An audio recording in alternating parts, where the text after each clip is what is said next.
Hello, everyone. My name is Dr. Tshaka Cunningham, and I am the Chief Scientific Officer of Polaris Genomics.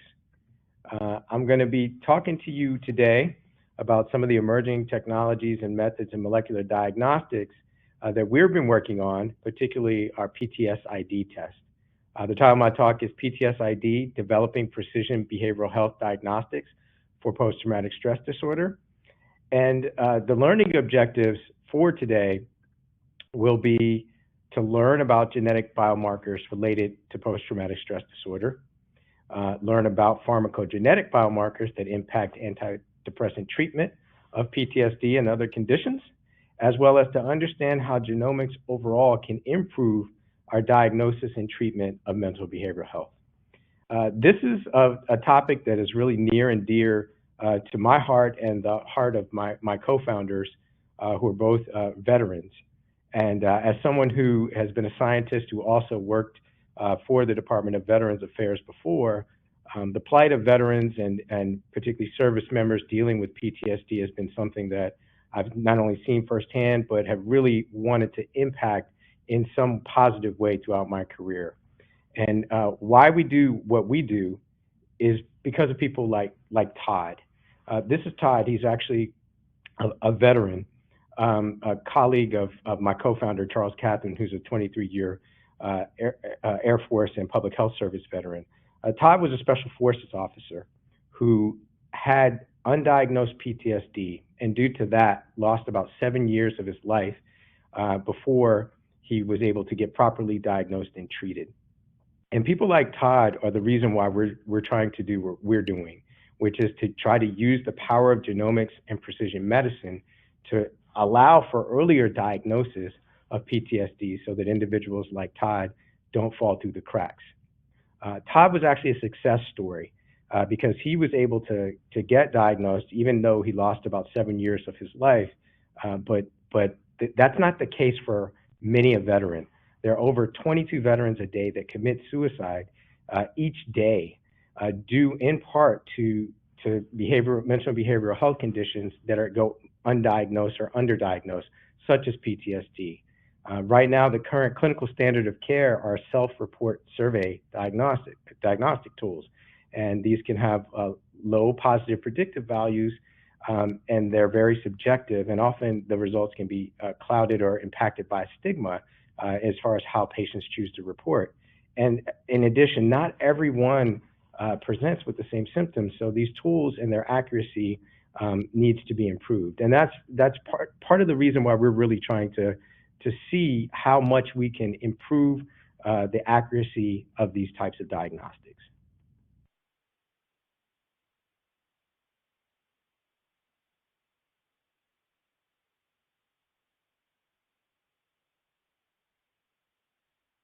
So our vision at Polaris Genomics is to be at the junction of precision medicine and mental and behavioral health diagnosis. We want to use every specific aspect we can get of an individual patient, including their genomics, as well as the behavioral health surveys, as well as other information, patient-specific information about them, to get a clear and definitive picture of what conditions they have, what conditions they're at risk for, and then ultimately, what's the best route of treatment for them.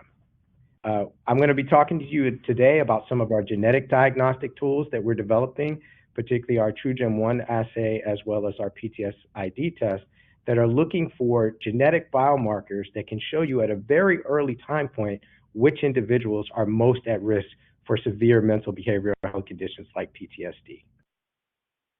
We're able to do this really important work due to research that had been pioneered by some amazing scientists over the last 30 to 35 years, including people like Dr. Rachel Yehuda and Dr. Florian Holsborough, who were some of the first scientists to describe genetic biomarkers for PTSD risk and resilience amongst populations of survivors of the World Trade Center attacks. So a significant traumatic event, and then looking at the blood biomarkers, genetic biomarkers that tended to correlate with patients who are most at risk for developing severe PTSD. And from some of these landmark studies that Yehuda and colleagues did of World Trade Center first responders, they found certain molecular biomarkers, genetic biomarkers in certain genes, such as the FKBP5 gene, which is a chaperone protein that's very important in regulating glucocorticoid receptor levels in the brain. They found different single nucleotide polymorphisms in FKBP5 that were associated with decreasing the expression of the gene in PTSD subjects. This is a marker that has stood out in many other studies that have followed up for folks that have PTSD and severe PTSD. And therefore, we're building on that science to see if we can actually develop a biomarker test behind that.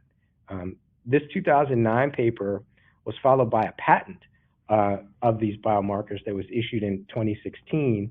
And our company licensed this patent to begin to build our PTS-ID and TrueGen1 PTSD tests around it.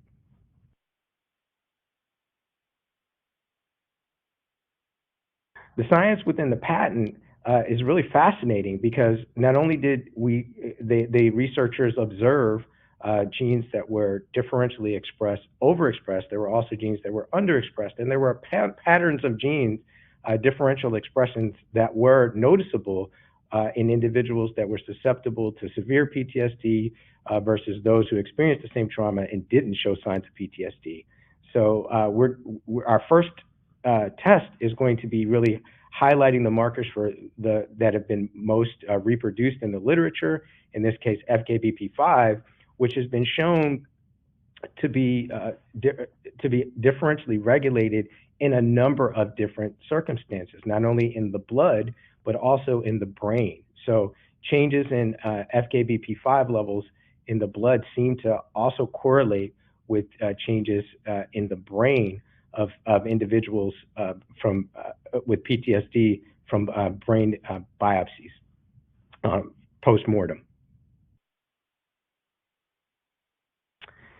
And the way we believe that this system is working is that when you have certain mutations in these markers, particularly FKBP5, it actually causes a dysregulation of cortisol in your brain. Whenever an individual encounters a traumatic stress event, the natural fight or flight response is engaged, also known as the HPA axis. And what appears to be happening in individuals that harbor some of these genotypes is that they're unable to regulate properly cortisol once the traumatic event has passed. So they constantly re-experience the event and remain in this heightened state that we know as PTSD. So we really want to be able to identify individuals with these genotypes and these tendencies earlier, so we'll know who are in that category of those who are most at risk. What was very interesting from the studies of this gene, FKBP5, is that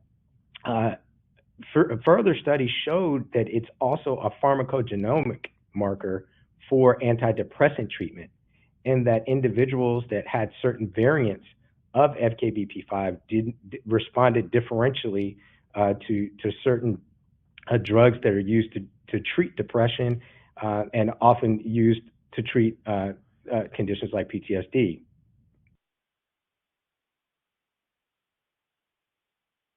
And there was a high correlation between differentially expressed levels of RNA of FKBP5 in responders versus non-responders to the drugs, which kind of correlated with the risk profile. And there's still so much science that we don't understand about this locus. And part of the work that we will be doing is, as we test individuals who have these different mutations, is to see how the DNA mutations actually impact the RNA expression patterns. And that's able to do with our PTS-ID test that studies DNA, as well as our TrueGen1 test, which studies RNA. And there's some very interesting phenotypes that have been uncovered. Again, this is some seminal work by Dr. Yehuda's group in Holocaust-exposed families, showing this intergenerational, what could be described as transmission of an epigenetic SNP in this FKBP5 locus. that seem to predispose the offspring of Holocaust survivors to PTSD. Some fascinating work that should be followed up to see what other forms of trauma could induce this kind of epigenetic change that could predispose individuals for increased PTSD. There are many studies in the literature that have shown that childhood trauma predisposes individuals for risk for PTSD, and some of this may be explained by epigenetic changes that we don't even understand yet. But I think that there's a lot of new science to be discovered in this field, and we're hoping to help push the field forward with some of the work that we're doing.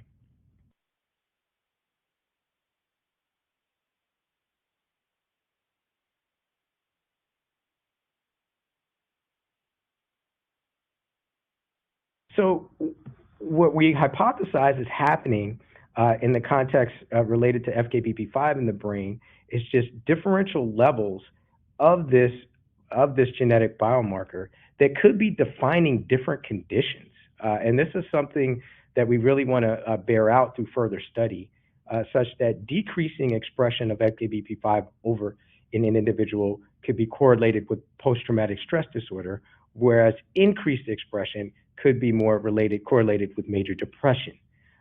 There's some evidence in different literature showing these differential levels associated with different conditions, and what we really love to understand as we further investigate these tests is how well we can pinpoint these conditions and get at a molecular description of these mental and behavioral health conditions that's more accurate.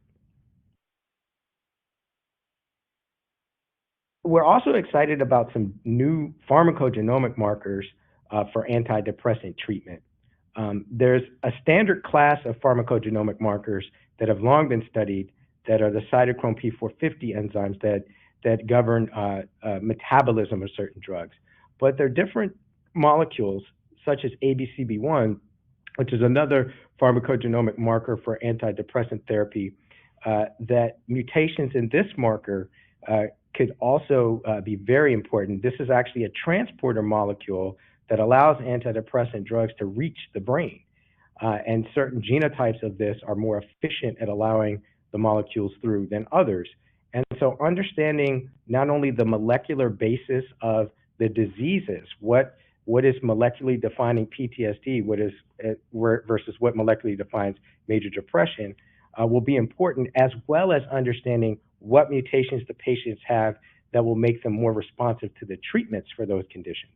And in different cases, drug treatment is mandated versus a non-drug treatment like cognitive behavioral therapy.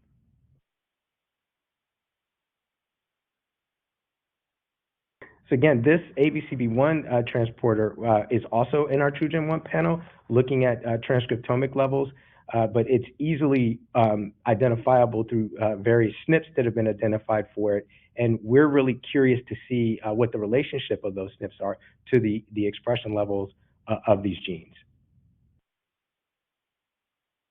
So our PTS-ID test that we're developing is a first of its kind PCR test for the 3 biomarkers that were originally discovered by Dr. Yehuda and Dr. Holsborough. We've developed it as a CLIA laboratory developed test, and we're validating it now in specific populations in partnership with Sanford Health in South Dakota, as well as the University of Maryland and several other academic collaborators. This is our first generation test that will just check the DNA level, the DNA SNPs in these genes, and then allow us to correlate those to RNA expression levels in our TrueGen1 test. Our TrueGen1 test is a 1003 transcriptomic assay. It's based on NGS technology, Illumina's AmpliSeq for Illumina platform, where we've chosen 1003 genes that are specific for different mental and behavioral health conditions, such as PTSD, major depression, bipolar disorder, and even TBI. We're very excited about combining data from these types of tests in a multi-omic format to help us really get a clearer picture of the biology that underlies each of these neuropsychiatric conditions. So this panel we're currently using in different research studies as well, and we think there's great value there, not only for the research community, but also for the pharmaceutical industry as they're developing drugs and looking for new targets. And this test, again, works on this targeted RNA-seq platform called AmpliSeq for Illumina. It allows you to measure thousands of transcripts at a time. It's like a large multiplex PCR. That's how I think about it. But we've developed this as a CLIA certified assay, LDT, that we're running and using for research use right now. And we were very careful in the selection of the genes in our TrueGen1 assay. We built it around those original 3 genes that had been well studied for PTSD risk, but we also increased the aperture using AI and machine learning and some natural language processing to scour the literature and look for genes related to different conditions, and came up with a set of 191 that we then expanded on nearly tenfold to include 1,000 genes that are related to conditions like depression, anxiety, even schizophrenia and autism, as well as PTSD and certain autoimmune disorders.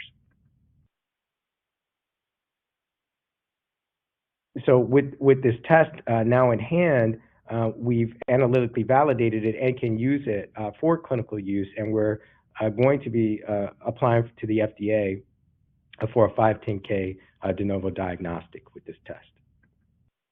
And how we ultimately want it to work is, as part of our platform, is that we'll have not only your PTSD and TrueGen1 sequence data that's specific to you, your genomic data, but also your clinical data that we combined in a system that we've created called our True North bioinformatics platform that allows us to merge that data for not only discovery purposes, but for distilling specific reports that could be helpful to patients and clinicians. And this is something that we're very excited about because we believe that the net result of all the great work we're going to be doing in the lab with our collaborators is the data that we'll generate that will help move the field forward and really help us understand the genetic basis of these different mental and behavioral health conditions so that we can define them more specifically. And so we're going to be driving forward several research projects with different academic and other research collaborators. And I'll talk about those briefly here and share some data that we're pretty excited about from one of our recent collaborations. So far, we've been collaborating with getting samples de-identified from the U.S. Army, as well as the Canadian Defense Research Canada division, in addition to the University of Maryland as of Baltimore County and the Baltimore VA Medical Center, as well as the World Trade Center cohort and Dr. Rachel Yehuda's study in Mount Sinai. And all in, we've collected over 1,500 samples, and we've been able to sequence nearly 1,100 of them, 538 unique subjects, some, again, multiple time points were collected, but all having PTSD or PTSD and another comorbid condition. We're in the process of analyzing all this data. We now have reams of data that our group is analyzing, and we've just now recently analyzed the first cohort of about 70 patients from the University of Maryland Baltimore VA study, which was looking at PTSD and alcohol use disorder in a predominantly African American population. Now, this was a very important study for us because many of the studies that had been done previously, and most genetic studies, don't have significant diversity in their patient population. So we were very curious to see if some of the trends that we saw in Caucasian and those of European descent tracked over into other diverse populations. And that looks like what we are seeing in our University of Maryland cohort, specifically for the FKBP5 variant, even with this low number of patients, about N of 69, people with PTSD and 19 controls, we saw a p-value approaching 0.5, is about 0.7 for the differential expression of FKBP5. Now, the other markers seem to be less well pronounced in this cohort, and that may be what we see as we move on. But at least for the FKBP5 marker, we feel very strongly about that as a marker that has some good traction that we can see across populations. So we're going to continue these studies and to continue to examine and build out our data set to see if these trends hold, and know that we'll have diagnostics that are applicable for many populations. In total, we're hoping to be able to identify precise subpopulations living with different neuropsychological disorders by well characterizing those disorders at the DNA level as well as the RNA level, and then looking at that across populations. That is our goal in a research sense, but that's also our goal in a product sense, because as we're developing these biomarker tools and uncovering these biomarkers, we really want to make sure that they're broadly applicable and useful for many populations. This is something I think the field will benefit from, and I know there's a big push for more diversity in genetic studies, and that's something that our company is uniquely attuned to, as we're a minority-owned and operated company as well.